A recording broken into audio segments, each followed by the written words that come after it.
اس کو تھوڑا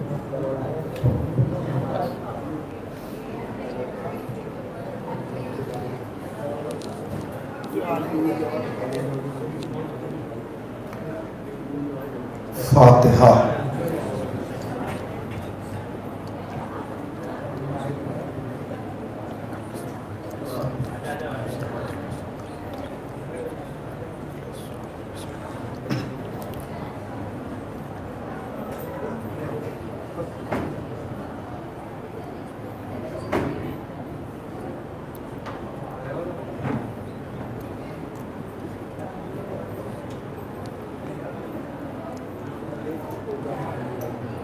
لا حول ولا قوة إلا بالله العلي العظيم. أعوذ بالله من الشيطان اللعين الرجيم. بسم الله الرحمن الرحيم. الحمد لله الذي ذكره للشرف الذاكرين وشكره فوز للشاكرين وطاعته نجاة للمطيعين. الصلاة والسلام على رسول الثقلين محبوب رب المشرقين ورب المغربين ولي الدارين امام القبلتين جد الحسن والحسين ابي القاسم محمد.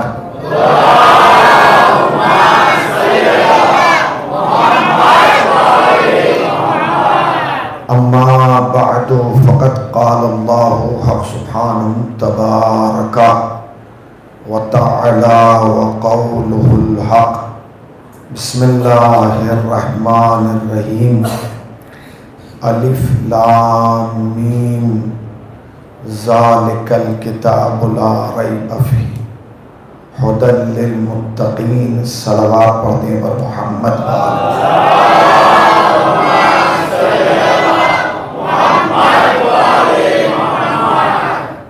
حاضرین فرش عزا اور صاحبان ولا، عزاداران سید الشہداء اور ماتمداران مظلوم کربلا، یہ آپ کا قدیمی اور مرکزی عشرہ مجالس ہے جس سے میں خطاب کا شرف اور سعادت حاصل کر رہا ہوں.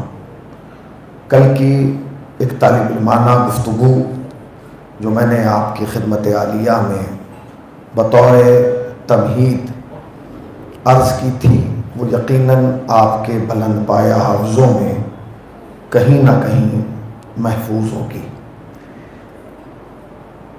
میں نے حصول برکت کے لیے قرآن مجید کی ایک آیت کو تلاوت فرمایا ہے، بلکہ چند کلمات ہیں کہ جن کی تلاوت کی گئی ہے اور انشاءاللہ آنے والی ہر مجلس میں انہی کلمات کا ذکر ہوگا اور انہی کلمات کی تلاوت ہوگی.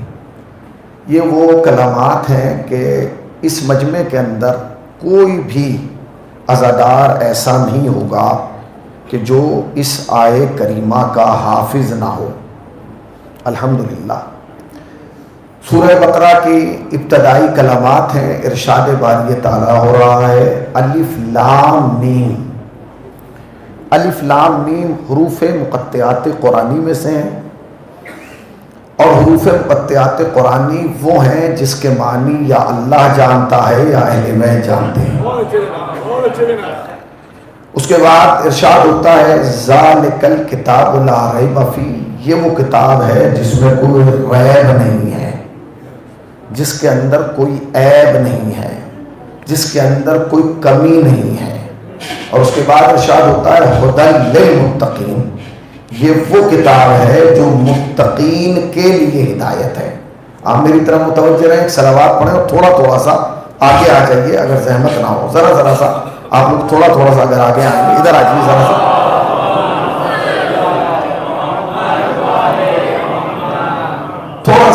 صلوات پڑھیں اور آگے آ جائیے ادھر، تم ادھر ہو جاؤ بیٹا، ذرا سا آپ لوگ آگے آئیں گے تو مجھے بھی اچھا لگے گا اور آنے والے لوگوں کے لیے بھی۔ یہ اس آیت کا ظاہری ترجمہ یہی ہے، الف لام میم ذالک الکتاب لا ریب فیہ، یہ وہ کتاب ہے جس کے اندر کوئی ریب نہیں ہے، ھدی للمتقین، یہ متقین کے لیے ہدایت ہے، ٹھیک ہے نا۔ حروف مقطعات قرآنی کی تعداد جو ہے وہ تقریباً 34 ہے قرآن میں، اگر ان کی تکرار کو ختم کر دیا جائے تو یہ 14 بچتے ہیں۔ میرا لفظ شاید کمزور تھا، مجھے ہر جملے پہ احساس کرائیے کہ میں شیشے کے سامنے نہیں شیعوں کے سامنے پڑھ رہا ہوں۔ اگر بات آپ تک پہنچ رہی ہے تو مجھے احساس دلائیے تاکہ میں اس کیفیت میں آ جاؤں کہ میں مجلس پڑھ سکوں اور آپ سن سکیں۔ پھر سنیے، یہ حروف مقطعات قرآنی ہے، یہ 34 ہیں مگر ان کی تکرار کی گئی ہے۔ علماء کہتے ہیں کہ اگر ان کی تکرار کو ختم کر دیا جائے تو یہ 14 بچتے ہیں۔ پہلا جملہ آپ کو یاد ہے کیا؟ پہلا جملہ یہ ہے کہ حروف مقطعات قرآنی وہ ہیں کہ جس کے معنی یا اللہ جانتے ہیں یا اہل بیت جانتے ہیں۔ پھر علماء لکھتے ہیں کہ اگر ان کی تکرار کو ختم کیا جائے تو یہ 14 بچتے ہیں۔ اس کا مطلب یہ ہے کہ 14 کو سمجھنے کی کوشش نہ کرنا، انہیں یا اللہ جانتا ہے یا یہ خود جانتے ہیں۔ صلوات پڑھیں نا پر محمد و آل محمد پر۔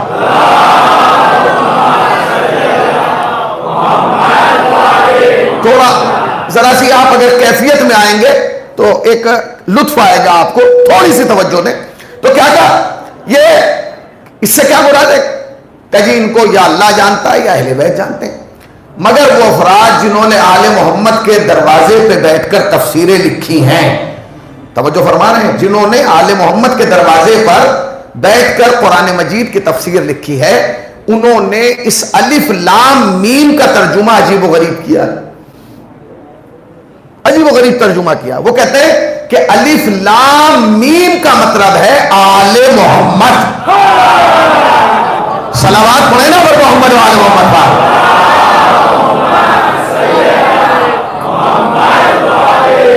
اس کا ترجمہ کیا ہے؟ الف لام میم کا آل محمد، اور اس کے بعد کیا کہا؟ الف لام میم ذالک الکتاب لا ریب فیہ، آل محمد۔ اس کے بعد فرمایا یہ وہ کتاب ہے جس میں ریب نہیں ہے، عیب نہیں ہے۔ آپ نے غور ہی نہیں کیا، میں تو لفظ کہہ گیا، پہلے آل محمد بعد میں کتاب، پہلے آل محمد بعد میں کتاب، پہلے آل محمد بعد میں کتاب۔ آپ نے غور ہی نہیں کیا، پہلے آل محمد بعد میں کتاب، یہ نہیں کیا کہ پہلے کتاب بعد میں آل محمد، پہلے آل محمد بعد میں کتاب۔ کیوں؟ اس لیے کہ آل محمد کا وجود پہلے، کتاب کا وجود بعد میں۔ اگر یہ عمل نہ کرتے تو آیتیں نہ آتی۔ صلوات پڑھیں نا پر محمد و آل محمد پر۔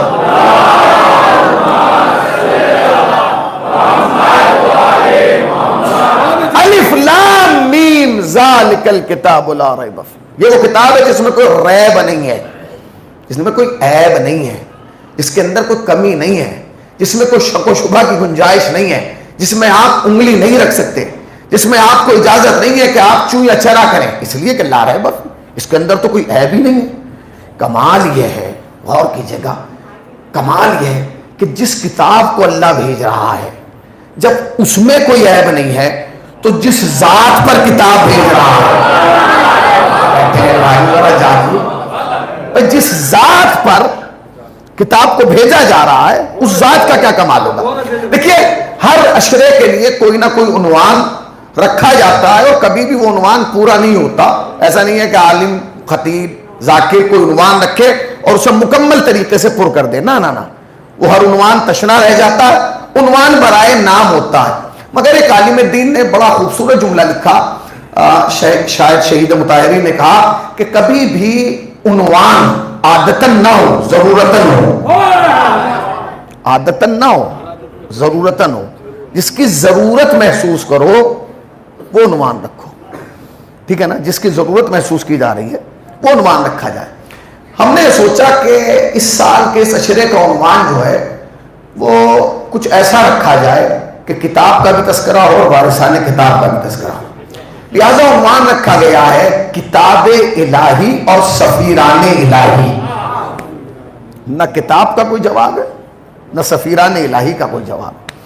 تو ماہ محرم کا چاند نظر آ گیا. آج پہلی محرم ہے اور لوگ جو ہیں وہ آہستہ آہستہ عزاخانوں میں مجلسوں میں آ رہے ہیں اور یہ سوچ رہے ہیں کہ ہم آ چکے ہیں تو ہمارے آنے کا مقصد پورا ہو گیا. نہیں، آنا ضروری ہے. کل میں نے ایک جملہ کہا تھا کہ میری جوانوں سے، بزرگوں سے، عزاداروں سے، ماتمداروں سے، تعزیہ داروں سے گزارش ہے کہ جب وہ مجلس میں آئیں تو باوضو آئیں. یہ کہا تھا میں نے کہ جب مجلس میں آئیں تو باوضو آئیں، کیونکہ آپ کو آل محمد کے پہلو میں بیٹھنا ہے، آپ کو آل محمد کے برابر میں بیٹھنا ہے، آپ کو اس فرش اعضا پہ بیٹھنا ہے کہ جہاں آل محمد بیٹھتے ہیں. آپ یقین جانیں آج میں نے آیت اللہ بہجت کا ایک جملہ پڑھا، میری روح کانپ گئی. وہ کہتے ہیں کہ یہ مجلسیں نہیں ہیں، یہ مجلس کربلا ہیں.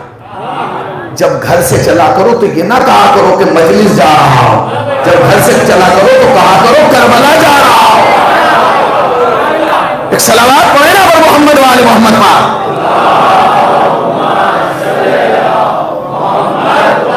یہ نہ کہا جائے کہ میں مجلس میں جا رہا ہوں، بلکہ یہ کہا جائے کہ میں کربلا جا رہا ہوں.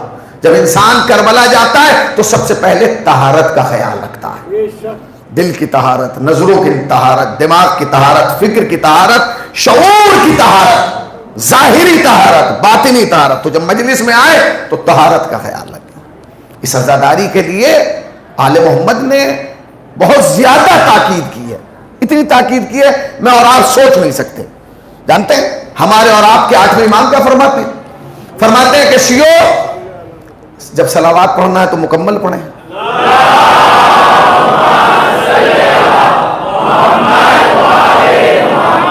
سنتے رہیے گا. فرماتے ہیں شیعو ہمیں ڈر ہے کہ کہیں تم محرم کو ایسے نہ بھلا دو جیسے تم نے غدیر کو بھلایا ہے.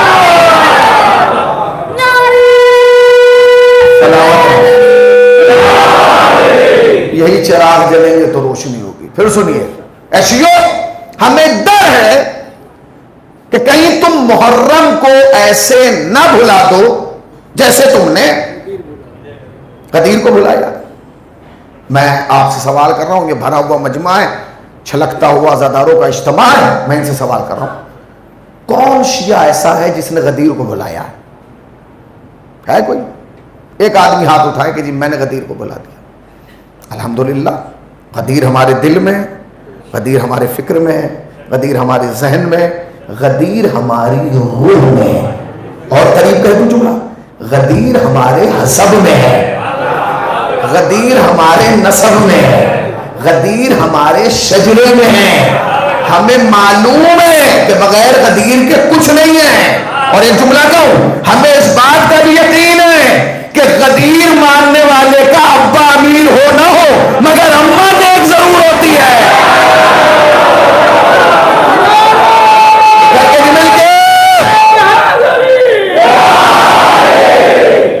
سوال پیدا ہو رہا، امام فرما رہے اے شیعوں میں ڈر ہے کہ کہیں تم محرم کو ایسے نہ بھلا دو جیسے تم نے غدیر کو بلایا. تو سوال تو پیدا ہو رہا کون ایسا ہے کہ جس نے غدیر کو بلایا؟ آپ نے غدیر کو بلایا؟ ابھی تو جشن ہوا تھا بھائی. ابھی جو جشن ہوا ہے مباہلے سے پہلے وہ کون سا تھا؟ بولیے زور سے بولیے، میں ممبر کو اونچا سنتا ہوں تھوڑا. پھر سنیے یہ جو آپ نے جشن منایا آخری کون سا تھا؟ ہاں، جتنی زور سے غدیر مناتے ہیں اتنے ہی ولولے کے ساتھ مباہلہ بھی منایا کریں، کیونکہ مباہلے کے فوراً بعد آتا ہے محرم. اور جب آپ محرم مناتے ہیں نا، کچھ لوگ کہتے ہیں یہ شیعہ کن کو فالو کرتے ہیں، یہ شیعہ کن کو مانتے ہیں، یہ عزادار کن کو مانتے ہیں. تو ہمیں بتانے کی ضرورت نہیں ہے کہ ہم کنہیں مانتے ہیں. جنہیں مصطفیٰ مباہلے میں لایا تھا ہم انہیں کو مانتے ہیں. ہمیں بتانے کی ضرورت نہیں ہے، ہمیں کوئی بتانے کی ضرورت نہیں ہے کسی کو کہ ہم کسے مانتے ہیں. جنہیں مصطفیٰ مباہلے میں لائے تھے ہم انہی کو مانتے ہیں. اب تاریخ سے پوچھو کہ نبی کنہیں لائے تھے؟ جن کو غدیر مصطفیٰ مباہلے میں لائے تھے ہم ان سب کو مانتے ہیں. تو امام فرماتے ہیں کہ ہمیں ڈر ہے کہیں تم غدیر کو کی طرح محرم کو نہ بھلا دو. کس نے غدیر کو بھلایا؟ اب آپ سب کہہ رہے ہیں کہ ہم نے نہیں بھلایا, امام کہہ رہے ہیں بھلا دیا, تو سچا تو ایک ہوگا, یا امام یا ہم. تو پھر کون سچا ہے؟ بولیے. تو ابھی آپ کیوں کہہ رہے تھے 2 منٹ پہلے کہ ہم تو مانتے ہیں, ہم نے بھلایا نہیں ہے؟ سمجھے بھائی؟ ابھی آپ نے مجھ سے کیا کہا تھا 1 منٹ کے پہلے؟ کیا کہا تھا؟ کہ ہم مانتے ہیں. ابھی آپ کہہ رہے ہیں کہ نہیں امام سچے, تو مانو نا کہ ہم بھلا رہے ہیں. اس کا مطلب یہ کہ ہم غدیر مناتے تو ہیں مگر ویسے نہیں مناتے جیسا امام چاہتا ہے. نہیں پہنچے. اب میں جملہ کہہ رہا ہوں, یاد رکھنا شیعو, اماموں کو ماننا کمال نہیں ہے, امام کی ماننا کمال ہے. امام کو ماننا کمال نہیں ہے, امام کی ماننا کمال ہے. امام فرماتے ہیں کہ شیعو تم محرم کو ایسے نہ بلا دینا جیسے غدیر کو بلایا. کس نے غدیر کو بلایا ہے بھائی؟ غدیر عید اکبر ہے. امام فرماتے ہیں تو تم غدیر کو مناؤ کیونکہ غدیر عید اکبر ہے. ہم غدیر کو عید اکبر مانتے ہیں. بولیے. پیچھے والے کیوں نہیں بول رہے؟ ارے بھائی کیا ہم غدیر کو عید اکبر مانتے ہیں؟ غلط, جھوٹ. ہم غدیر کو عید اکبر مانتے ہی نہیں. پہلی بات تو یہ ہے کہ ہم غدیر کو عید ہی نہیں مانتے. اب آپ کو برا لگ رہا ہے تو لگ جائے, آپ کو مجلس نہیں سننا نہ سنیے, اٹھ کے چلے جائیے, مگر جو حق ہے وہ تو میں کہوں گا. امام کیوں مرثیہ پڑھ رہے ہیں کہ تم غدیر کی طرح محرم کو نہ بھلا دینا؟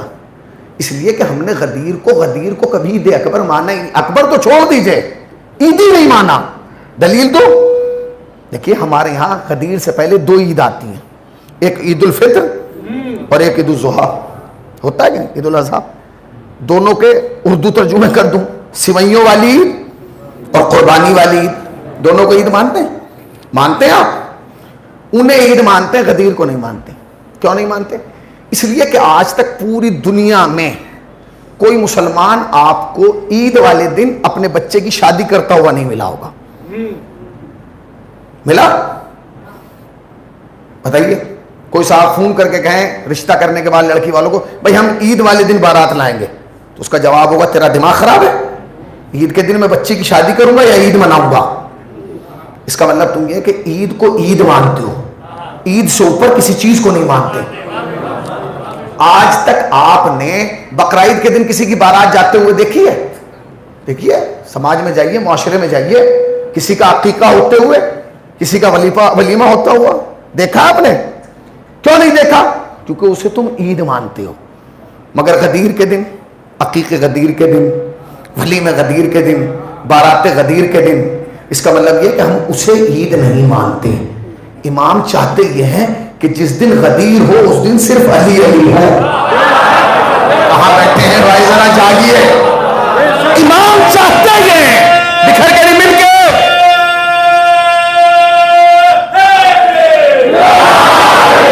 امام چاہتے یہ ہیں کہ جس دن غدیر ہو تو بس علی ہو. تمہیں اپنا بیٹا یاد نہیں رہنا چاہیے, تمہیں اپنی بیٹی یاد نہیں رہنا چاہیے, تمہیں اپنے دوست یاد نہیں رہنا چاہیے, تمہیں اپنی زندگی صرف علی. اسی لیے جیسے عید کی تیاری کی جاتی ہے نا, ویسے ہی غدیر کی تیاری کرنے کے لیے کہا گیا. فرمایا سنو, خدا کی قسم اگر آپ نے سن لیا تو آپ کیفیت سمجھیں گے کہ امام کیسے غدیر چاہتے ہیں. امام چاہتے ہیں غدیر کیسے منائی جائے. عجیب و غریب جواب دیا. فرمایا کہ سنو, غدیر کے دن جو آغاز کرنا ہے وہ کرنا ہے روزے سے. سب سے پہلے غدیر کا روزہ رکھنا.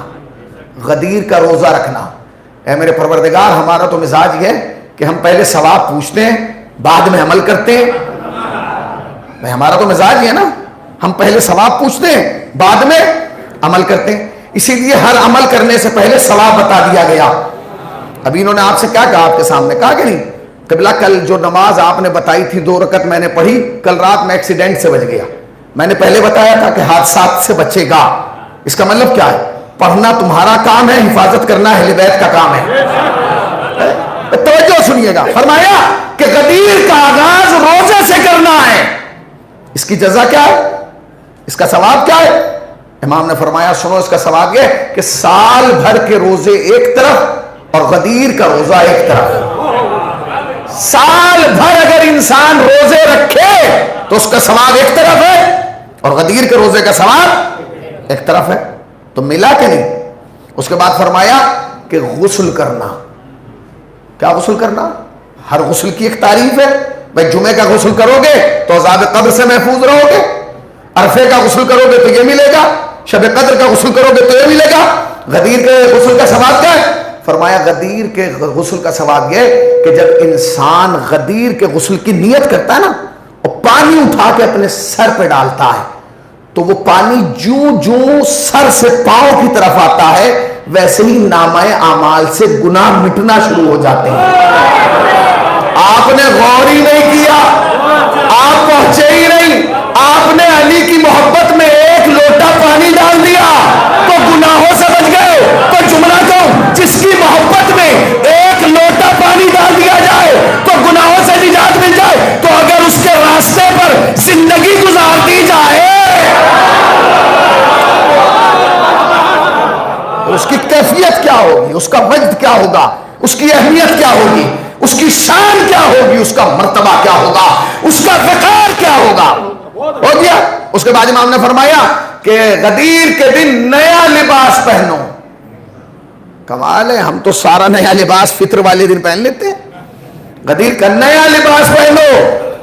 مولا ابھی لاک ڈاؤن سے نمٹے ہیں, ابھی اقتصادی حالات بہتر نہیں ہیں, مقروض ہیں, لاک ڈاؤن ختم ہونے کے بعد قرضہ لیا ہے, آپ کہہ رہے ہیں کہ فرمایا قرض لے کے پہنو. قرض لے کے پہنے؟ ابھی تو وہی قرض نہیں اترا جو دکان کے لیے لیا تھا, ابھی تو وہی قرض نہیں اترا جو دکان مکان کے لیے لیا تھا, ابھی تو وہی قرض نہیں اترا جو کاروبار کے لیے لیا تھا. آخری آدمی تک امام فرماتے سنو, غدیر کے لیے قرض لینا تمہارا کام ہے, اس کو ادا کرانا اہل بیت کا کام ہے. صلوات پڑھے نا محمد والے محمد بار.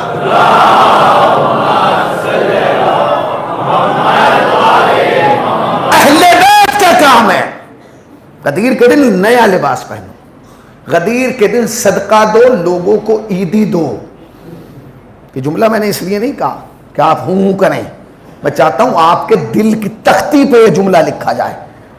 اس بچے کو عید کیوں یاد رہتی ہے, اس بچے کو عید کیوں یاد رہتی ہے؟ اس لیے کہ اس نے روزے رکھے, اسے فلسفہ عبادت معلوم ہے, اسے اہمیت رمضان معلوم ہے, اسے اہمیت شب قدر معلوم ہے. نہیں, اسے کچھ نہیں پتا. مگر چھوٹا سا بچہ بھی کہتا ہے عید آنے والی ہے, اسے رمضان کا پتا نہیں, عید کا کیوں پتا ہے؟ اس لیے کہ اسے معلوم ہے کہ عید کے دن نیا لباس پہننے کو ملے گا, عیدی ملے گی, کھانے کو مٹھائی ملے گی. امام فرماتے ہیں کہ لوگوں کو نیا لباس پہناؤ, عیدی دو, تاکہ جیسے اور عیدیں یاد رہتی ہیں ویسے ہی غدیر بھی یاد رہے. غدیر کو بھی یاد رکھنا ہے. کیوں یاد رکھنا ہے؟ کیونکہ یہ عید اکبر ہے, اس سے بڑی عید کوئی نہیں ہے, اس سے عظیم عید کوئی ہے ہی نہیں. وہ جو عیدیں آپ دونوں مناتے ہیں وہ چھوٹی عیدیں ہیں, یہ بڑی عید ہے. اور میں بہت پرانا جملہ اپنا کہہ رہا ہوں, ان عیدوں میں اور اس عید میں فرق کیا ہے جانتے ہیں؟ جو روزے تمام ہونے پہ منائی جائے وہ عید الفطر ہے, جو حج کے مکمل ہونے پہ منائی جائے وہ عید القربہ ہے, جو دین مکمل ہونے پہ منائی جائے وہ عید غدیر ہے. دین مکمل ہو. یہ نعرہ اندر تک تو آیا ہی نہیں, دوبارہ لگا دیں تاکہ اندر تک آ جائے.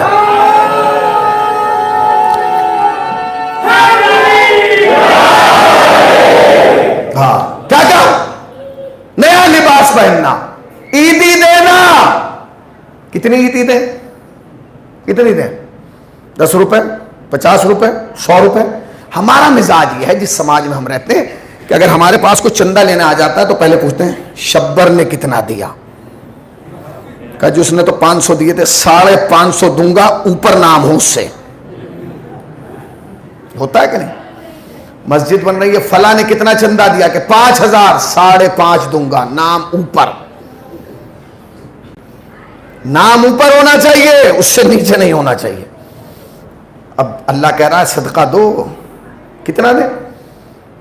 کہنے لگے 1 روپیہ, 1 درہم, 1 دینار, 1 فلس. پروردگار تو بڑی توہین ہوگی، 1 روپیہ دے دیں، کیا لکھا جائے گا نامہ اعمال میں؟ اس نے علی کی ولایت میں 1 روپیہ دیا تھا، تو یہاں بھی ذلیل ہوں وہاں بھی ذلیل ہوں، کم سے کم 500-700 روپے تو دیں تاکہ ذرا یہاں بھی عزت سے رہیں وہاں بھی۔ کہنے لگے کہ تمہارا کام دینا ہے، لکھوانا ہمارا کام ہے۔ کہاں بیٹھے ہیں آپ؟ تمہارا کام فقط دینا ہے، لکھوانا نہیں ہے۔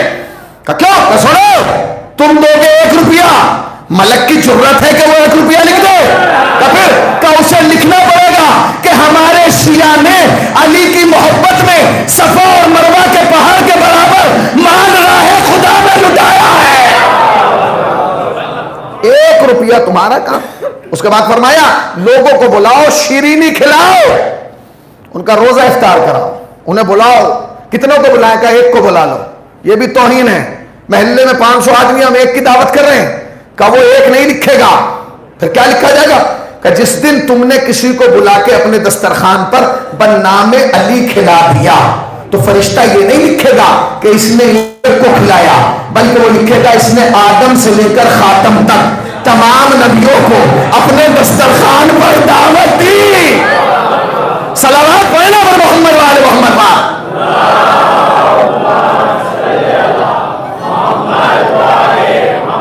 بھائی تھوڑا تھوڑا آگے آ جائیے، ذرا ذرا سا آپ آگے آئیے۔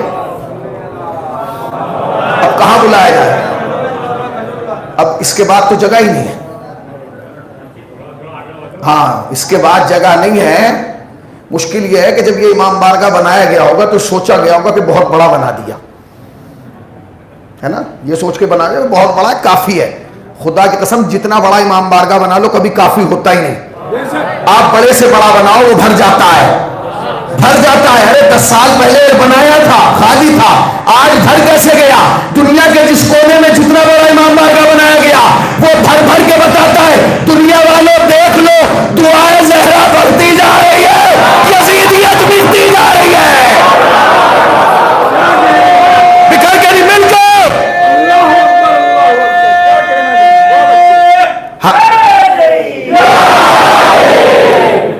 یہ کمال دعائے زہرا ہے، یہ اضافہ ہو رہا ہے۔ ایک غدیر بناؤ، اسے بھولا دیا ہے تم نے۔ کیوں؟ غدیر حقیقت دین ہے، غدیر اصلیت دین ہے، غدیر بنیاد دین ہے، غدیر اسلام کا چہرہ ہے، غدیر اسلام کا عنوان ہے، غدیر اسلام کا پیمانہ ہے۔ غدیر کے علاوہ دین میں کچھ نہیں ہے۔ اگر غدیر نہ ہوتی تو دین مکمل ہی نہ ہوتا۔ غدیر تو وہ دن ہے جس دن پتہ چلا ہے کہ کون اپنا ہے کون پرایا ہے۔ بھائی جب نبی حج کے لیے گئے، اب نبی نے ایک ہی تو حج کیا ہے، 63 برس کی زندگی میں میرے نبی نے ایک ہی حج کیا، نبی نے ایک ہی حج کیا۔ اچھا آپ حج پہ کیوں جاتے ہیں؟ کعبہ شریف کی زیارت ہو جائے گی، بیت اللہ کی زیارت ہو جائے گی، کعبے کو دیکھ لیں گے، کعبے کو چھوم لیں گے، ٹھیک ہے۔ نبی جا رہے ہیں حج پہ ایک بار، تو کیا نبی کے دل میں ولولہ نہیں تھا کہ روز کعبے کو دیکھیں، روز کعبے کی زیارت کریں؟ آپ نے غور ہی نہیں کیا، آپ نے غور ہی نہیں کیا۔ ہمارے دل میں ولولہ اس لیے کیونکہ ہمارے پاس کوئی دوسرا کعبہ نہیں ہے۔ نبی نے فرمایا علی تیری مثال کعبے جیسی ہے۔ صلوات پڑھنا پر محمد والے محمد پاک۔ نہیں ابھی میرا مجمع پہنچا نہیں، ابھی مجمع پہنچا نہیں ہے، پھر سنیے دلیل دوں گا۔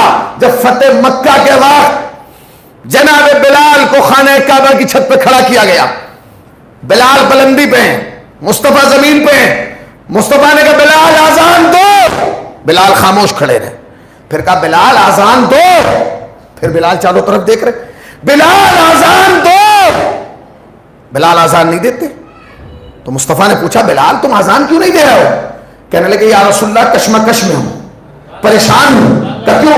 کہ جب میں مدینے میں آزان دیتا تھا تو منہ کعبے کی طرف کرتا تھا۔ علی کہاں بیٹھے ہو جاگے یا نبی اللہ؟ جب میں پھر پورا مجمع ساتھ دے، کیا کہا؟ جب میں مدینے میں ہوا کرتا تھا تو میں منہ کرتا تھا کعبے کی طرف اور پھر کہتا تھا اللہ اکبر، آج کعبہ ہے میرے قدموں کے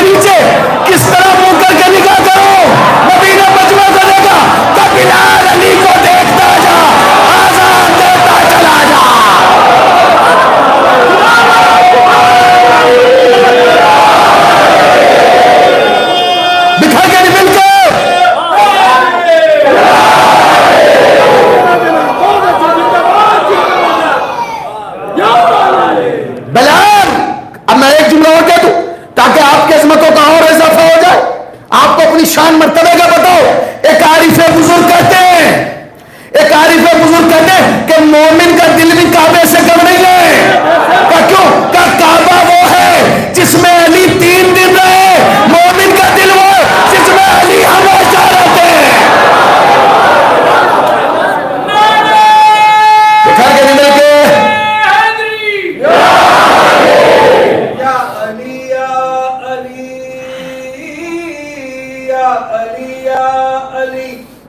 کر کے ہر گلی ذکر علی نعرہ حیدری. کیا مومن کا دل کم نہیں ہے چونکہ اس میں ہمیشہ علی رہتے ہیں. خدا کی قسم سلام کیا کرو اپنی ماں کو کہ اس نے امانت میں خیانت نہیں کی. ہائے ہائے ہائے. مجھے چھٹے امام کا جملہ یاد آ گیا. چھٹے امام بیٹھے ہوئے تھے مسند پہ.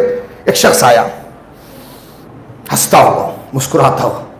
امام نے کہا مسکرا کیوں رہا؟ کہنے لگے مولا ایک بات بتاؤں. کہا میں تو ان کے پاس جا رہا تھا.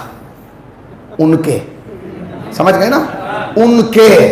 شیعوں کا یہی تو کمال ہے کہ میں ان کے کہتا ہوں سب وہیں پہنچ جاتے ہیں. آپ نے غور ہی نہیں کیا. کیا مولا میں تو ان کے پاس جا رہا تھا, راستے میں سے لوٹ کے آیا ہوں. خدا کی قسم امام نے جو جملہ کہا نا, تاریخ ساز کہا. کہنے لگے اس میں تیرا کوئی کمال نہیں. اگر تیری ماں آدھے راستے سے نہ لوٹتی تو تو بھی آدھے راستے سے نہ لوٹتا.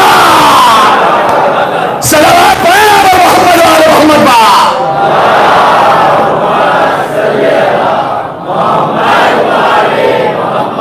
حقیقت دین کا نام غدیر ہے, اصلیت دین کا نام غدیر ہے. اور یاد رکھنا اگر غدیر کا انکار نہ ہوتا تو کربلا کی بنیاد نہ پڑتی. اگر لوگ غدیر کو نہ بلاتے کربلا ہی نہ بنتی. نبی حج آخر کے لیے آئے, طواف کر رہے ہیں, جبرائیل نازل ہوا. یا ایھا الرسول بلغ, اے مصطفیٰ وہ پیغام پہنچا دیجئے. نبی نے کہا نہیں پہنچا سکتا. کہا کیوں؟ خطرہ ہے. جبرائیل واپس چلے گئے. بات خطرے کی تھی بھیا, خطرے سے ہر آدمی گھبراتا ہے. خطرہ ہے, یہاں نہیں پہنچا سکتا. جگہ کون سی ہے؟ صحن کعبہ. پھر سن لیجئے, جگہ کون سی ہے؟ صحن کعبہ. جبرائیل آئے ہیں اور نبی فرما رہے ہیں نہیں پہنچا سکتا, خطرہ ہے. آپ نے غور ہی نہیں کیا. آپ حیرت بھری نگاہوں سے مجھے دیکھ رہے ہیں. اپنی حیرت کی اینک اتاریے اور میدان ولایت میں قدم رکھیے اور جملے کا مزہ لیجئے. بھیا کعبہ نہیں, مکہ وہ شہر ہے جس کی انٹری پہ آج بھی بورڈ لگا ہے کافر ممنوع الحروم, نان مسلم ناٹ الاؤڈ. یہاں غیر مسلم آ ہی نہیں سکتا. اب میں کیا کروں, مجھے فی البدی نقطوں پر نقطوں کی عادت ہے. آپ بڑی آہستہ سے سن رہے ہیں. بھائی آج بھی بورڈ لگا ہے نا کعبے کی انٹری پہ کہ کافر آ نہیں سکتا, نان مسلم ناٹ الاؤڈ. کافر کی انٹری مکے میں ہے نہیں. میری سمجھ میں نہیں آتا کہ تم نے مکے کے تو باہر لگا دیا کہ کافر آ نہیں سکتا, اور تاریخ میں لکھا ہے کہ کعبے کی چابی ابو طالب کے پاس تھی.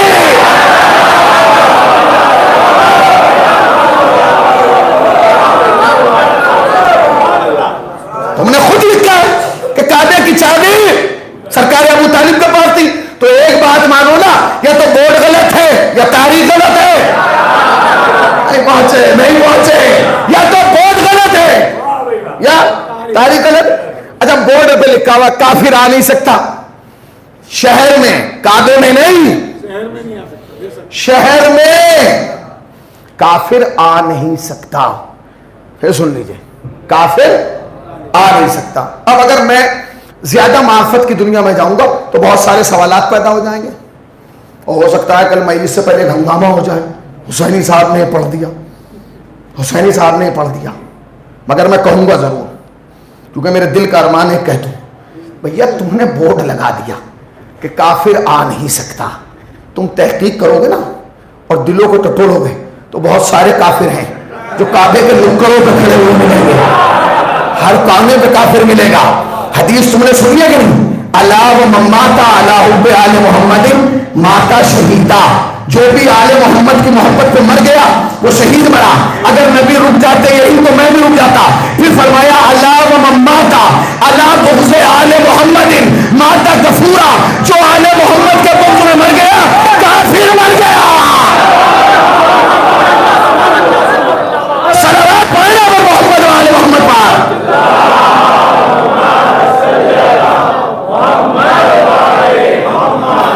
اب نبی کہہ رہے ہیں پہنچا نہیں سکتا, خطرہ ہے. خطرہ کس سے ہے؟ خطرہ کس سے ہے نبی کو؟ کعبے میں تو کوئی کافر آ ہی نہیں سکتا. اس کا مطلب یہ ہے کہ نبی کو خطرہ کافروں سے نہیں تھا, احرام باندھے ہوئے مسلمانوں سے تھا. آپ نے غور ہی نہیں کیا, آپ نے فکر ہی نہیں کی, آپ نے جملے کو محسوس ہی نہیں کیا. نبی کو خطرہ کافروں سے نہیں تھا, احرام باندھے ہوئے مسلمانوں سے تھا. بالکل ایسے ہی حسین کو بھی مکے میں خطرہ کافروں سے نہیں تھا, مسلمانوں سے تھا. اور حسین نے جملے کی انشاءاللہ آنے والی مجلسوں میں وضاحت کی جائے گی. فرمایا کیا خطرہ ہے, میں نہیں پہنچا سکتا. انہوں نے کہا ٹھیک ہے کوئی بات نہیں. جبرائیل چلا گیا, میدان عرفات آ گیا. نبی میدان عرفات میں وہاں بھی کوئی کافر نہیں جا سکتا. جبرائیل پھر آ گیا, اے محمد وہ پیغام اللہ کی جانب, خطرہ خطرہ چلا گیا, خطرہ ہے چلا گیا. اب نبی حج کر کے نکلے, شم رسالت کے پروانے نبی کے پیچھے پیچھے, قافلہ چل رہا ہے. اب یہ قافلہ تھوڑی چل رہا تھا نبی کے پیچھے, یہ ایک نعت نما لشکر تھا جو مصطفیٰ کے نقش قدم پہ چل رہا تھا. میدان غدیر خم غدیر میں آئے تو جبرائیل پھر آ گیا. یا ایھا رسول بلغ, اے مصطفیٰ وہ پیغام پہنچا دو, اے نبی اے رسول جو اللہ نے تمہاری طرف دیا. اس سے پہلے کہ نبی کہتے نہیں خطرہ ہے, اس نے فوراً تیور بدل کے کہا اگر یہ نہ پہنچایا, ہائے ہائے تمہارے سننے پر سلام ہے, زندہ باد حسینیوں زندہ باد. اگر یہ نہ پہنچایا تو کچھ نہ پہنچایا, کوئی کار رسالت ہی انجام نہیں دیا. واللہ یعصمک من الناس, اور اللہ تمہیں لوگوں کے شر سے محفوظ رکھے گا. دعوت جیسے ہی سرد نہیں نا اللہ بچائے گا. مصطفیٰ نے کہا قافلہ روک دو, قافلہ رک گیا. نبی اللہ ابھی تھکے ہوئے آ رہے ہیں, 2-2 ڈھائی مہینے کے تازہ حاجی ہیں, سروں پہ ابھی تو بالوں نے اگنا بھی نہیں شروع کیا, ابھی تو ہم جا رہے تھے. آپ نے کہا رک جاؤ, قیام کرو. لوگوں نے کہا مصطفیٰ رک گئے تو ہم بھی رک جائیں گے. کہا کیا کرنا ہے؟ کہا ایسا کرو جو پیچھے ہیں ان کا یہی انتظار کرو, جو آگے چلے گئے انہیں واپس بلاؤ. آپ نے غور ہی نہیں کیا. یہ نبی ہے, نبی, اس کا ہر عمل قیامت تک جانا ہے, اس کا ہر عمل قیامت تک جانا ہے. نبی نے کیا فرمایا؟ نبی نے کہا سنو, قیام کرو, جو آگے گئے ہیں انہیں پیچھے بلاؤ, جو پیچھے رہ گئے ہیں انہیں آگے بلاؤ, اور اس نقطے پر, اس مرکز پر, اس محور پر پورے مجمع کو جمع کر لو. پھر سن لیجیے, پھر سنیے, تاکہ جب جملہ آپ تک جائے تو بدلے میں ایک تاریخی نعرہ ہے. پھر سنیے, جو آگے گئے انہیں پیچھے بلاؤ, جو پیچھے رہ گئے انہیں آگے بلاؤ. کیا نبی اگر چاہتے تو اسی مجمع کو سنا دیتے؟ جو آگے چلے گئے تھے وہ آگے, جو پیچھے رہ گئے تھے وہ پیچھے. مگر علی نبی نے کہا نہیں, میں ہوں نبی, میری سنت جانا ہے قیامت تک. میں نے پورے مجمع کو روکا, آگے والوں کو پیچھے بلایا, پیچھے والوں کو آگے بلایا, تاکہ قیامت تک مزاج سمجھ میں آ جائے کہ مسلمانوں یاد رکھو, جو علی کے معاملے میں آگے بڑھا وہ بھی گھٹ گیا, جو پیچھے رہا وہ بھی ختم ہو گیا. سنیے, نہیں یہ نقطہ اس مائک کے چکر میں ادھر ادھر ہو گیا. پھر سنیے, اس لیے تھوڑے ہی کہا تھا یہ جملہ کہ 5 آدمی سبحان اللہ کے غدیر سنا رہا ہوں, ایسے ہی سناؤں گا جو سنانے کا حق ہے. پھر کیا کہا؟ پھر سنیں, جو آگے نکل گئے وہ بھی ہلاک, جو پیچھے رہ گئے وہ بھی ہلاک, جو علی کے سلسلے میں آگے بڑھے وہ بھی گئے, جو پیچھے رہ گئے وہ بھی گئے, جنہوں نے اپنے جیسا کہا وہ بھی گئے, جنہوں نے خدا جیسا کہا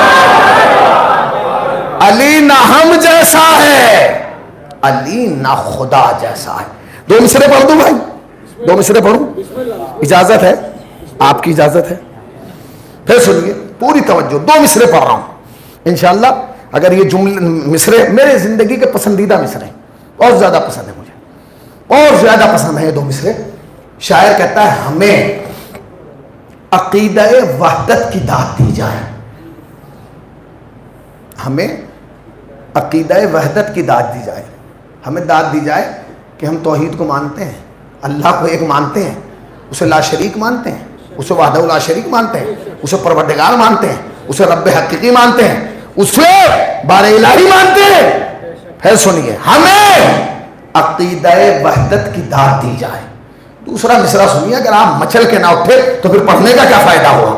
ہمیں عقیدہ وحدت کی داد دی جائے. کیوں داد دی جائے بھائی؟ اللہ کو تو پورے سارے مسلمان مانتے ہیں، 73 فرقے وہ جو اللہ کو مانتے ہیں، اللہ کی نمازیں پڑھتے ہیں، اللہ کے لیے سجدے کرتے ہیں، اللہ کے لیے در در ڈھونڈتے ہیں، اللہ کے لیے جماعتیں نکالتے ہیں، اللہ کے لیے تلاوتیں کرتے ہیں، اللہ کے لیے عبادتیں کرتے ہیں. تمہارے اندر کون سے شوقات کے پڑے کہ تم اللہ کو مان لو تو تمہیں داد دی جائے، تمہاری تعظیم کی جائے، تمہیں سبحان اللہ کہا جائے؟ شاید کہتا سنو، ہمیں عقیدہ وحدت کی داد دی جائے، ہمیں عقیدہ وحدت کی داد دی جائے. کیوں؟ علی کے ہوتے ہوئے ہم خدا کو مانتے ہیں.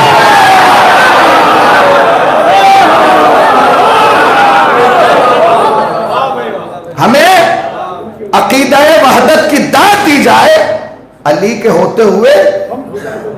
ابھی یہ جو علاقہ ہے نا یہ یوں، یہ تھوڑا سا ابھی غدیر تک نہیں پہنچا، ابھی پہنچے گا، ابھی پہنچے گا. ہاں یہ والا جو ایریا ہے، ہاں جو بندے کمر لگا کے بیٹھتے ہیں نا دیوار سے، بھیا خدا کے واسطے مجلس میں دیوار کا سہارا نہ لو، امام کا سہارا لو.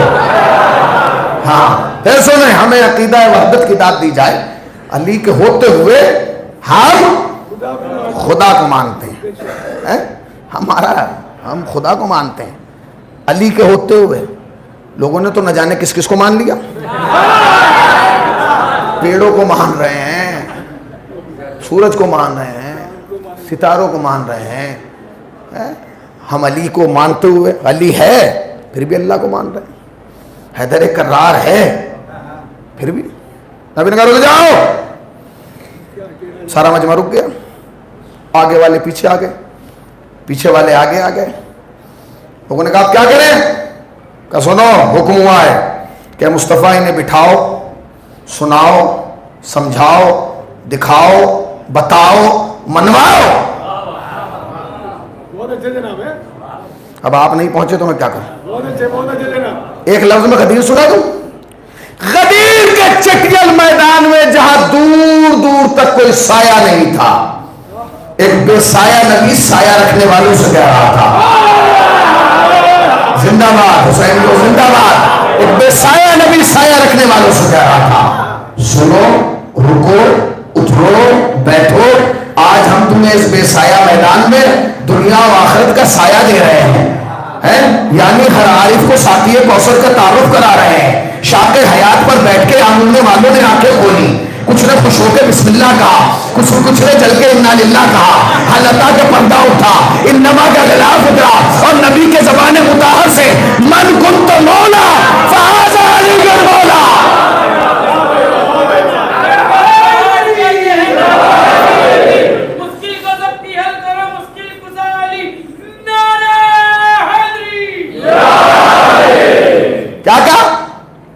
کیا کہا؟ نبی نے کہا بیٹھو، سنو، آج ہم اس بے سایہ میدان میں تمہیں دنیا و آخرت کا سایہ دے رہے ہیں، یعنی ہر عارف کو ساقی کوثر کا تعارف کرا رہے ہیں. شاق حیات پر بیٹھ کے اونگنے والوں نے آنکھیں کھولی، کچھ نے خوش ہو کے بسم اللہ کہا، کچھ نے جل کے انا للہ کہا. حل عطا کا پردہ اٹھا، انما کا غلاف اترا، اور نبی کی زبان اطہر سے من کن تو مولا کا ساغر چھلکا. اور علی کے دیوانوں نے، اور علی کے چاہنے والوں نے، اور علی کے ماننے والوں نے جم جم کر شراب ولایت علی کو پیا اور جلنے والوں کا پورا مزہ لیا. اور رک گئے. یا نبی اللہ سنائیے، جلدی جانا ہے. نبی نے کہا ایسے نہیں سنائیں گے، ممبر بناؤ. نبی نے علی سے نہیں کہا ممبر بناؤ، اوروں سے کہا چل بھائی ممبر بناؤ. انہوں نے کہا کمال ہے، مکے سے آ رہے تھے پہلے بتا دیتے تو اٹھا لاتے، مدینے سے چلے تھے وہاں سے منگوا لیتے، اب یہاں لکڑی ہمارے پاس نہیں ہے، کیلے ہمارے پاس نہیں ہے، کارپینٹر ہمارے پاس نہیں ہے، بڑھی ہمارے پاس نہیں ہے، کیسے بنے گا؟ سب پریشان۔ نبی نے کہا بنایا؟ انہوں نے کہا حضور باپ کی بات کیسے کاٹیں، مگر کوئی سسٹم نظر نہیں آ رہا۔ نبی خیمے سے باہر نکلے، کہا ادھر آؤ، کہا جو کجاوے ہیں انہیں اتارو اور ایسے ایسے کر کے رکھ دو۔ وہ تو چشمے سے دن میں ممبر بن گیا۔ لوگوں نے کہا اے واہ، مصطفیٰ نے تو ایک دم ممبر بنوا دیا۔ نبی نے کہا بس یہی ہدایت ہے، جب تم میرے بغیر ممبر نہیں بنا پائے، صاحب ممبر کیا بناؤ گے؟ میرے بغیر ممبر نہیں بنا پا رہے ہو، صاحب ممبر کیا بناؤ گے؟ اور اس کے بعد نبی ممبر پہ گئے، اللہ اکبر، نبی ممبر پہ پہنچے، سارے مجمع کو مصطفیٰ نے ایک نگاہ بھر کے دیکھا۔ کتنا مجمع تھا؟ کتنا مجمع تھا بھائی؟ کتنا مجمع تھا؟ کتنے؟ غلط، 1,00,000۔ کتنے تھے؟ یہی تو غلط ہے آپ کی، میں غلط کہہ رہا ہوں تو آپ بھی غلط کہہ رہے ہیں۔ بھیا میں غلط کہوں تم تو صحیح کہو، کتنا مجمع تھا؟ آپ نے غور ہی نہیں کیا، یہی تو اہم نقطہ ہے، کتنا مجمع تھا؟ کسی کے باب میں دم نہیں ہے کہ لکھ دے 80,000، 70,000، 1,00,000، 1,10,000، 1,15,000، سب نے لکھا 1,00,000، دنیا لکھ رہی تھی 1,00,000، اور مشیت مسکرا رہی تھی، کیا کہنے علی، کیا کہنے علی، کیا کہنے علی۔ میں نے 1,00,000 کا مجمع جمع کیا تاکہ پتہ چل جائے جتنی انبیاء کی تعداد ہے اتنی ولایت کا آواز سنے۔ جتنی تعداد انبیاء ہے اتنی کربلا غدیر کے راویوں کی تعداد ہے۔ 1,00,000 غدیر کی روایت اور غدیر کی حدیث، من کنت مولا، ایک ایسی حدیث ہے جس کا کسی کے باپ میں دم ہی نہیں ہے کہ انکار کر دے۔ ہے میں مجلس پڑھ رہا ہوں، میں نے کہا اللہ دو، کتنے لوگوں نے سنا؟ کتنے لوگوں نے سنا؟ سب نے سن لیا؟ صبح تک پورے شہر احمد آباد میں یہ خبر پھیل جائے گی کہ جو مولوی تلاجہ میں آیا ہے اس نے اللہ کو 2 بتایا، 2 اللہ ہیں۔ اور میں یہاں سے جا کے شائخ بھائی سے کہوں شائخ بھائی اس خبر کو عام ہونے سے روک لیجئے، بڑا احسان ہوگا، یہ بات پبلک تک نہ پہنچے، رسوائی ہو جائے گی۔ ان کا جواب پتہ کیا ہوگا؟ مولانا اگر 2-4 ہوتے تو روک لیتے، چپ کرا لیتے، ہمیں 500-700 کا مجمع تھا، کس کس کے منہ پہ ہاتھ رکھیں اور کس کس سے کہیں اسے آگے بیان نہ کر۔ اب سمجھے غدیر میں تھا 1,00,000 کا مجمع، دشمن کس کس کو خاموش کراتے، کس کس کو روکتے، کس کس کو روکتے؟ بھائی 1 کو روکیں، 2 کو روکیں، 3 کو روکیں، 4 کو روکیں، 5 کو روکیں۔ اب مصطفیٰ خطاب کر رہا، نبی میرا خطاب کر رہا۔ بہت سارے نبی کے معجزے ہیں، ایک معجزہ غدیر میں بھی ہے۔ وہ معجزہ جانتے ہیں کیا ہے؟ وہ معجزہ یہ ہے کہ اگر یہ مائک میں بند کر دوں تو میری آواز یہاں تک جائے گی، باہر تک نہیں جائے گی، اور جو بیچارہ چوراہے پہ کھڑا اسے تو پتہ ہی نہیں چلے گا، اور جو پارکنگ پہ کھڑا ہوا ہے باہر جہاں گاڑیاں کھڑی ہیں اس تک تو بالکل نہیں جائے گی کہ کیا کہا۔ یہی ہوگا نا؟ میں کیا ہوا، آدھی مجلس میں نے سنی، آدھی کی آواز نہیں آئی، کہ مائک ختم ہو گیا تھا۔ اس کا مطلب یہ ہے کہ میری آواز محتاج ہے مائک کی، میری آواز جب تک پہنچے گی جب تک مائک رہے گا، مائک پہنچی آپ کو سنائی دینا بند ہو جائے گا۔ کمال یہ تھا کہ مصطفیٰ تنہا غدیر میں بول رہا تھا، 1,00,000 کا مجمع سن رہا تھا، ایک میں بھی دم نہیں تھا کہ کہہ دے۔ نبی غدیر کے منبر پہ پہنچے، طویل خطبہ آپ نے دیا، اور اس کے بعد جناب امیر کو بلایا، اور تاریخ کہتی ہے کہ مصطفیٰ نے علی کو اپنے سامنے کھڑا کیا، اور کھڑا کرنے کے بعد کہا من کنت مولا فہذا۔ اور بزرگ علماء لکھتے ہیں کہ جب مصطفیٰ نے علی کو سامنے کھڑا کیا تو مصطفیٰ نظر آنا بند ہو گئے، صرف علی نظر آ رہے تھے، جبکہ مصطفیٰ بھی منبر پر تھے مگر نظر نہیں آ رہے تھے۔ یہ انتخاب نبوت تھا کہ نبی نے برابر میں کھڑا نہیں کیا، کیونکہ برابر میں تو اور بھی آ سکتے تھے. مصطفیٰ نے علی کو اپنی برابر میں کھڑا نہیں کیا، اپنے سامنے کھڑا کیا تاکہ دنیا کو پتا چل جائے کہ جاتا ہوا محمد آتے ہوئے علی کا تعارف کرا رہا ہے. کیا سمجھ رہا ہو؟ کیا سمجھ رہا ہو؟ سنو، یہ جو ہے یہ مولا ہے. اس کے بعد نبی منبر سے اترے. غدیر تو آپ نے سنی نہیں، مجھے غدیر نہیں سنانا، کچھ اہم باتیں جو سنانا ہے. نبی غدیر منبر سے اترے اور کہا خیمہ لگاؤ. خیمہ لگایا گیا. مسند بچھاؤ. مسند بچھائی گئی. علی کو بٹھاؤ. علی کو بٹھایا گیا. کہا سنو، لوگوں نے کہا حضور ہم جانے گا. کوئی نہیں جائے گا. 3 دن قافلہ یہی میدان غدیر میں رکے گا. 3 دن رک کے کیا کریں گے؟ جو آپ نے سنانا تھا سنا دیا، جو آپ نے بتانا تھا وہ بتا دیا، جنہیں آپ نے جلانا تھا جلا دیا. اب کیوں رکے؟ کہیں گے ایسے نہیں، سب علی کی بیعت کریں گے، سب کریں گے علی کی بیعت. بغیر بیعت کیے ایک نہیں جائے گا.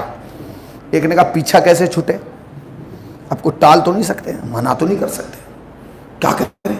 ایک نے کہا حضور رک تو جائیں گے، دیکھیں جو ہم کچھ کھانے پینے کو لائے تھے وہ سب تو وہیں ختم ہو گیا. اب تو اس چکر میں تھے جلدی جلدی گھر چلے جائیں گے، تو گھر جاتے تو کچھ کھانے کو ملتا. اب جو کچھ ہم لائے تھے وہ تو کھائے. اب یہاں آپ کہہ رہے ہیں 3 دن رکیں گے، کھائیں گے کیا؟ یہاں تو کھانے کا انتظام ہی نہیں ہے. مصطفیٰ مسکرائے، کہنے کہ جو میری اونٹنی ہے اسے نہر کرو اور لوگوں کو کھلاؤ. ایک صاحب مسکرائے، کہا مسکرا کیوں رہا؟ کب اونٹنی ایک ہے اور کھانے والے سوالات. بھئی ایک اونٹنی کب تک کھائے گا؟ سوالات کا مجمع اور 3 دن کھانا ہے. اور عرب کا کھانا، عرب کا کھانا، بھیا عربوں کا کھانا کون مقابلہ کر لے گا کھانے کا؟ آپ کے کھانے میں اور عرب کے کھانے میں جانتے ہیں فرق کیا ہے؟ آپ کھاتے ہیں سیب، آپ کھاتے ہیں لیچی، آپ کھاتے ہیں انار، آپ کھاتے ہیں آم. بعض لوگ تو ایسے پورا پورا باغ کھا جاتے ہیں. صلوات پڑھیں نا محمد وعلی محمد باغ.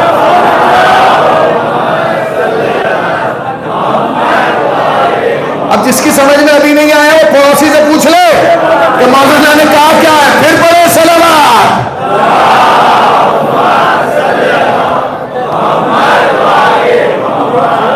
کیا کہا نبی نے؟ کہا اس کو کھلاؤ. کمال ہے بھائی، ایک اونٹنی 3 دن تک کھانا اور 1.25 لاکھ کا مجمع ہے. یہ تو آدھا گھنٹے ہی میں ختم ہو جائے گی. نبی نے کہا تمہارا کام کھلانا ہے، کھلانا ہے، کھلاؤ. یا نبی اللہ کھلانے؟ ہاں کھلاؤ. کھلا رہے ہیں، دل نہیں مان رہا. دل نہیں مان رہا، مان، دل کو منا. کہ کیسے؟ کہ یہ تو علی کا آخری اعلان ہے نا. جب پہلا اعلان کیا تھا ذوالعشیرہ میں، کھانا کتنا تھا اور کھانے والے کتنے تھے؟ وہ تھا آغاز، یہ تھا انجام. کھلاؤ. اونٹنی نہر کی گئی، لوگوں نے کھانا شروع کیا. کب بیعت کرو علی کی؟ کہا جی سب سے پہلے کون کرے گا؟ کہ میرے گھر کی عورتیں، میرے گھر کی خواتین بیعت کریں گی، آئیں اور علی کی بیعت کریں. عورتیں آئیں. بیعت کیسے کریں گے؟ بیعت کا طریقہ جانتے کیا ہے؟ آدمی ہاتھ ایسے کرتا ہے، سامنے والا ہاتھ رکھتا ہے، اسے کہتے ہیں بیعت. مگر عورت تو نامحرم ہے، کیسے ہاتھ رکھے گی علی کے ہاتھ میں؟ مصطفیٰ نے کہا کہ ایک ٹب لاؤ، ایک تھال، ایک تشت، اس میں پانی بھرو، اس میں علی ہاتھ دیں گے، ہاتھ دے کے علی نکال لیں گے، تو پھر جو بھی ہاتھ دے گا اس کی بیعت ہو جائے گی. اثر ختم نہیں ہوگا، پانی سے ولایت کا اثر ختم نہیں ہوگا. تم نے غور ہی نہیں کیا، جس پانی میں علی ہاتھ دے دے جب اس کی تقدیر بدل جاتی ہے، تو جس قبر میں علی آ جائے اس قبر کی تو قسمت بدل جائے گی. آؤ.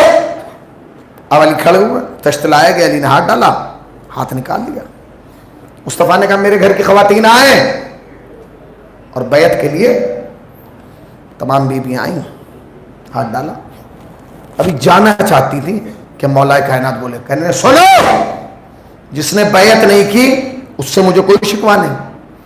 پھر سن لیجئے، جس نے بیعت نہیں کی اس سے مجھے کوئی شکوہ نہیں، مگر جس نے بیعت کی ہے آج وہ کان کھول کے سن لے، اگر آج کے بعد اس نے میری بیعت توڑی تو میں محشر میں شفاعت نہیں کروں گا. بھائی آپ تھک گئے. کتنی دیر ہو گئی مجھے؟ 1 گھنٹہ ہو گیا کیا پڑھتے ہوئے؟ نہیں مجھے بتائیں تو کتنی دیر ہو گئی مجھے ایسا لگ رہا کہ 1 گھنٹے زیادہ ہو گیا. آپ تھک گئے؟ تھکیے نہیں, ابھی تو میں نے پڑھنا شروع کیا ہے. پھر سنیے کیا کہا, پھر سنیے مولا کائنات کے جملہ سنو. جس نے بیعت کی ہے نہیں کی اس سے ہمیں کوئی مسئلہ نہیں, کوئی پرابلم نہیں, کوئی مشکل نہیں, اس کی اپنی مرضی, وہ کرے نہ کرے. مگر جس نے بیعت کی ہے اگر اس نے آج کے بعد بیعت توڑی میں علی شفاعت نہیں کروں گا. کیفیت سمجھیے, سچویشن, تب آپ کو مزہ آئے گا. علی کھڑے ہوئے, بغل میں مصطفیٰ کھڑے ہیں, سامنے ٹب رکھا ہے اور ساری ازواج رسول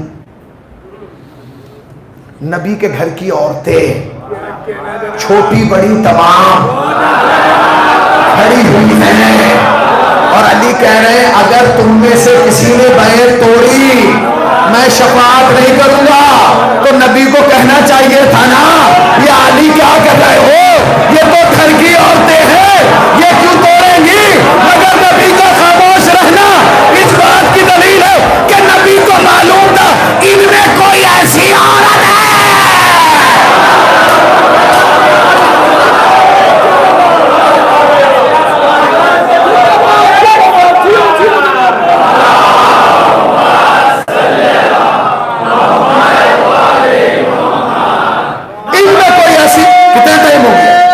کتنا ٹائم ہو گیا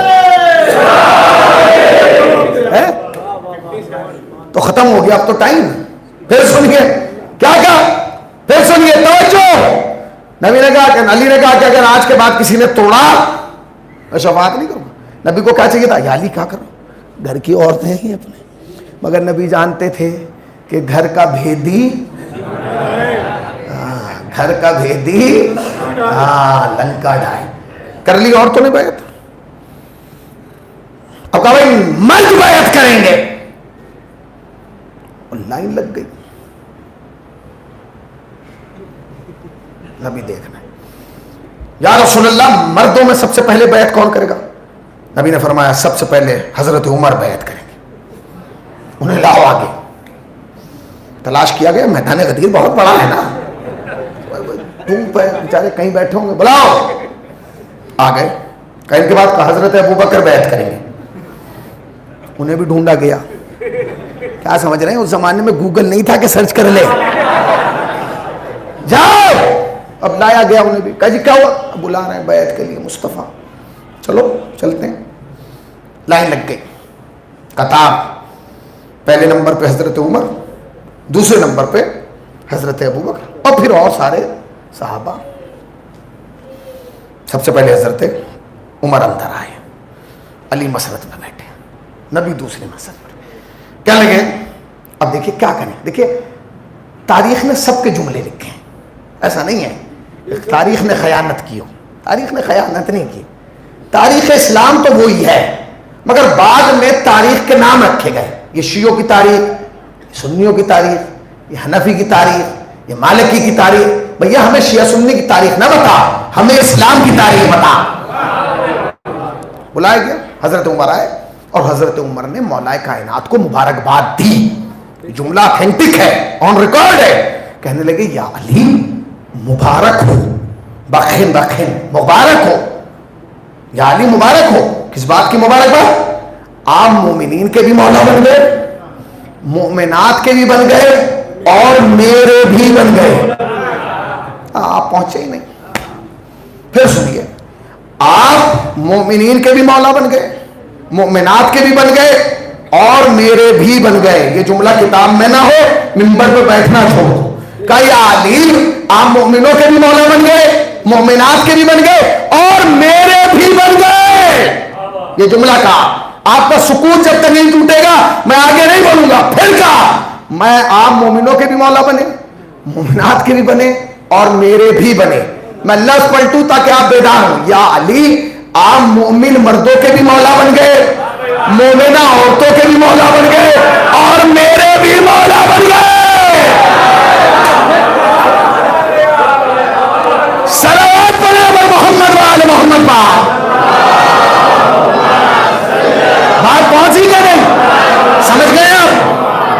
سمجھ گیا وہ مل کے نعرہ حیدری.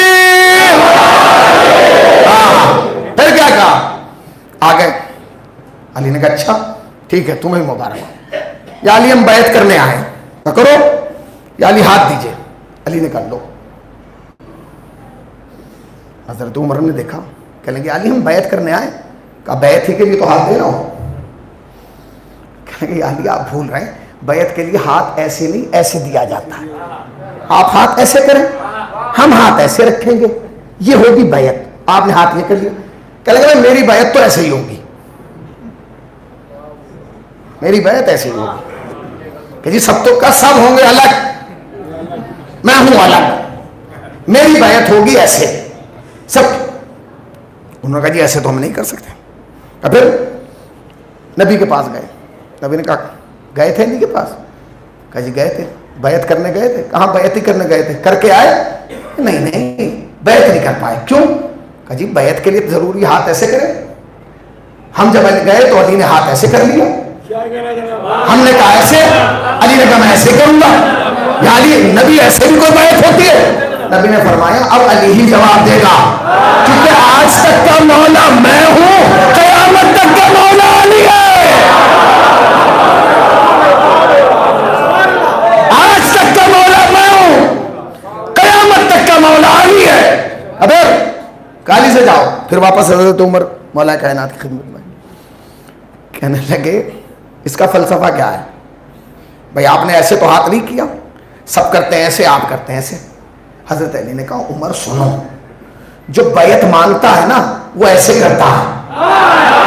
کہاں بیٹھے ہیں بھائی؟ مانگنے والا ہاتھ ایسے کرتا ہے نا, جو بیعت مانگتا ہے وہ کرتا ہے ایسے, اور جو لیتا ہے وہ کرتا ہے ایسے. میں بیعت مانگ نہیں رہا ہوں, بیعت لے رہا ہوں. نہیں, علی نے یہ جملہ کہہ کے قیامت تک کے لیے تاریخ بنا دی. دنیا والوں یاد رکھو, بیعت مانگنے والے اور ہیں, بیعت لینے والے اور. بیعت مانگنے والے اور بیعت لینے والے اور. مصطفیٰ کے سامنے بیعت. اب انشاءاللہ کل اور بہت ساری باتیں ہوں گی. یہیں سے میں مسائل کا ربط دیتا ہوں ایک جملے سے. قدیر تمام ہو گئی, 3 دن گزر گئے, لوگ جانے لگے. جب جا رہے تھے تو تاریخ کہتی ہے, سنیے تاریخ کیا کہتی ہے. علی خیمے میں تھے. علی کو خیمے کے باہر سے کچھ لوگوں کے رونے کی آواز آئی. علی خیمے کے باہر آئے. اب جب باہر آئے تو دیکھا کہ رونے والے کوئی غیر نہیں ہے. سلمان, ابو ذر, مقداد, کمبر, چاہنے والے رو رہے ہیں. کیوں رو رہے ہو؟ کیا جملہ کہا, کیا جملہ کہا, کیوں رو رہے ہو؟ کہا علی ولایت مبارک ہو. کہا تو یہ مبارکباد دیتے ہوئے آنسو کس بات کے؟ کہا علی لبوں پہ مسکراہٹ اس لیے کہ آپ مولا بن گئے, اور یہ آنسو اس لیے ہیں کیونکہ آج کے بعد جتنے پوشیدہ دشمن تھے وہ سب کھل کے سامنے آ جائیں. آج تک جو خاموش تھے, دبے ہوئے تھے, پس پردہ تھے, جنہوں نے منافقت کا لبادہ پہنا ہوا تھا, آج کے بعد وہ سارے دشمن بے نقاب ہو کے سامنے آئیں گے. خدا کی قسم سلمان اور ابو ذر کا یہ جملہ کوئی معمولی نہیں ہے. وہ جو جملہ انہوں نے کربلا میں غدیر میں کہا تھا, اس کا نتیجہ کربلا میں نظر آیا.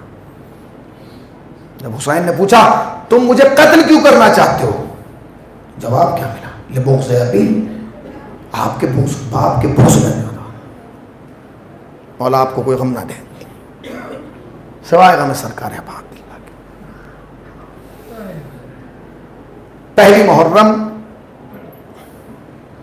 گزر چکی ہے, اب صرف 9 راتیں ہیں حسین کو رونے کے لیے. الحمدللہ پوری دنیا میں سیاہ پرچم لگا دیے گئے, کالے پرچم لگا دیے گئے. جب کل ہم آئے تھے تو کل اتنا سیاہ پرچم نصب نہیں کیا گیا تھا, مگر جب آج آئے ہیں تو ہر طرف سیاہ پرچم ہے, اس لیے کہ ہمیں پتہ ہے کہ آج سے زہرا مہمان. سوشل میڈیا پہ جائیں، پوری دنیا میں جہاں جہاں بھی شیعہ ہیں محلوں کو عزاخانہ بنا دیا. خالی عزاخانہ نہیں رہا. ہمارے شہر مظفر نگر سے آج ایک ویڈیو آئی، پورا شہر سیاہ کیا ہوا ہے. ایسا لگتا ہے پورا شہر عزاخانہ بن گیا. ہر دیوار پہ پرچم، ہر گھر کی چھت پہ پرچم، ہر چوراہے پہ پرچم، بڑے بڑے فلیکس پورے شہر میں لگا دیے گئے. کیوں؟ اس لیے کہ زہرا آ رہی ہے.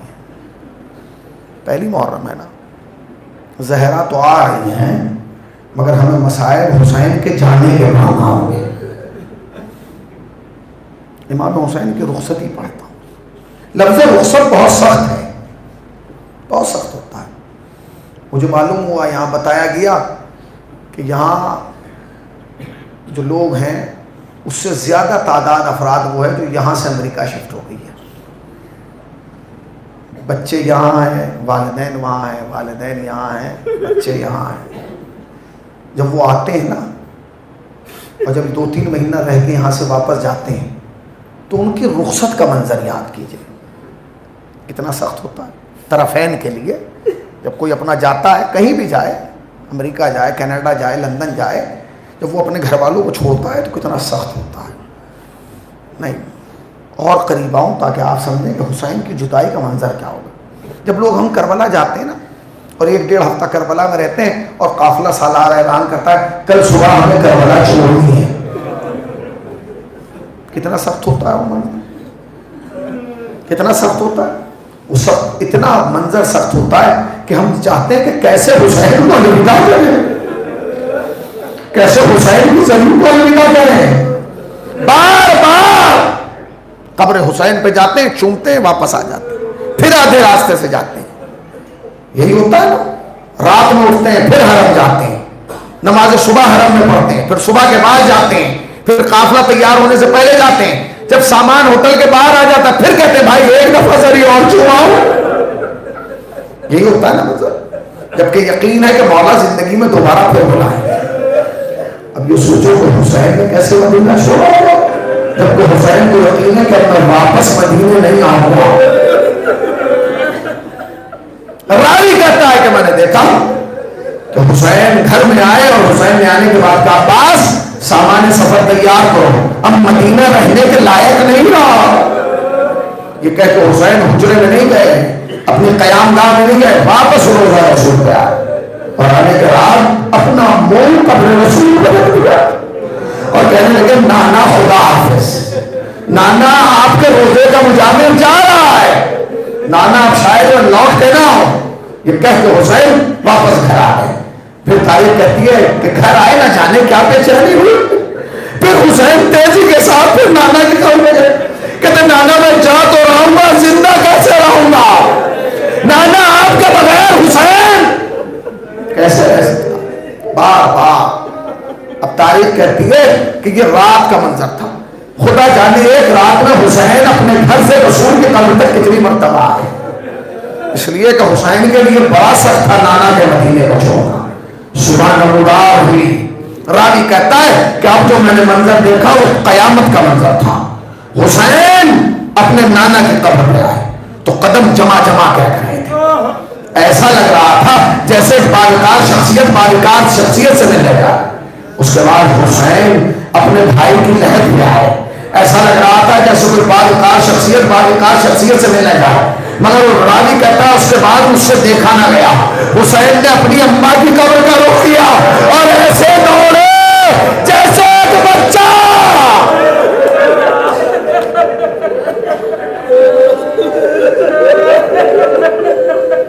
اور جانے کے بعد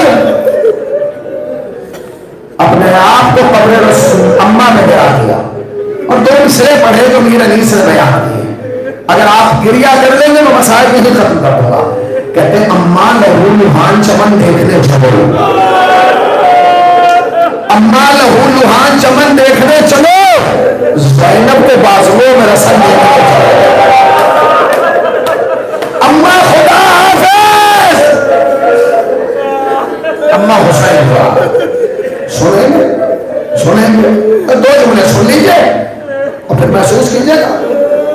ماں کی قبر سے رخصت ہوئے، اب سب کی قبروں سے رخصت ہو گئے، نانا کی قبر، بھائی کی کلہر، اماں کی قبر، حسین اپنی سواری پہ گئے، نہ جانے کیا خیال ہے، آپ پھر نانا کی قبر پہ آئے اور منہ رکھ کے اتنا روئے کہ آنکھ لگ گئی۔ اب جو آنکھ لگی تو امام فرماتے میں نے ایسا دیکھا جیسے میرے قبر کے نانا کی قبر سے دو ہاتھ نکلے، آواز آئی آجا میرے لال آجا، تیرا نانا بھی تیرے بغیر نہیں رہ سکتا۔ اس کے بعد حسین کہتے ہیں کہ نانا نے میرے 4 جگہ بوسہ لیے جہاں لیا کرتے تھے۔ کہاں بوسہ لیا کرتے تھے؟ حسین کی پیشانی کا بوسہ لیتے تھے، حسین کے لبوں کا بوسہ لیتے تھے، حسین کے گلے کا بوسہ لیتے تھے، حسین کے سینے کا بوسہ لیتے تھے۔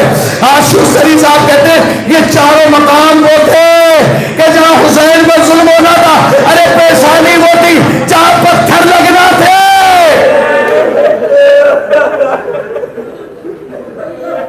لب وہ تھے جہاں یزید کو قمہ چھڑی مارنا تھی، گلا وہ تھا جہاں شمع کا خنجر چلنا تھا، سینہ وہ تھا کہ جہاں نیزے لگنا تھے۔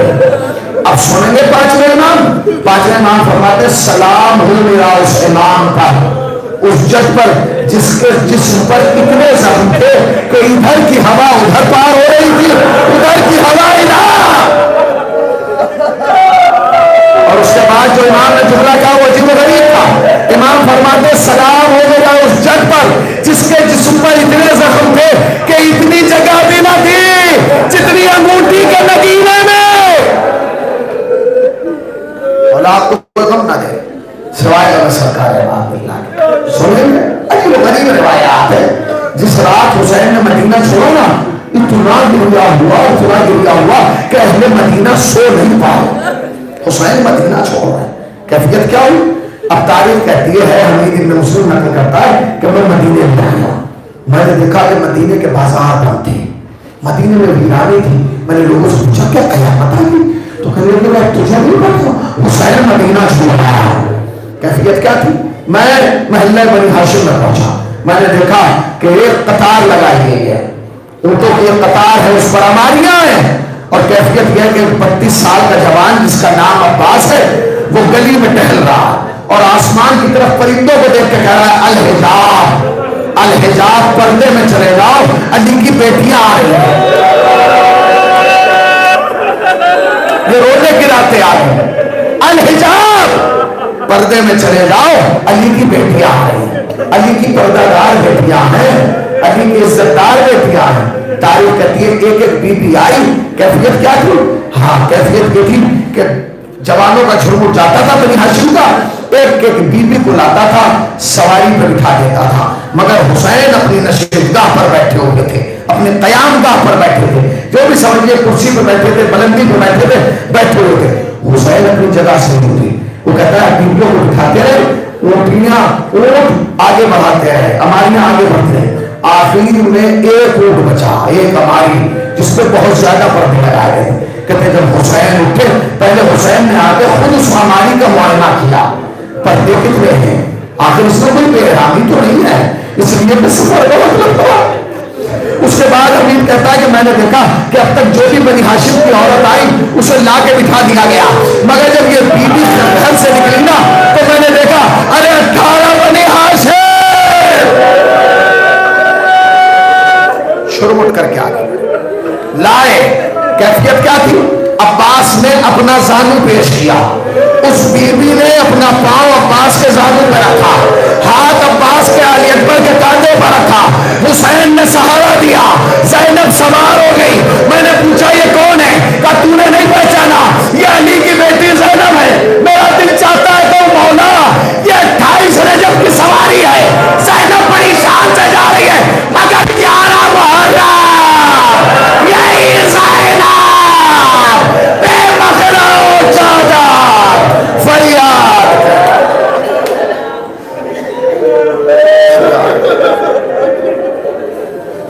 ظلمن ایامن قلبی القلم۔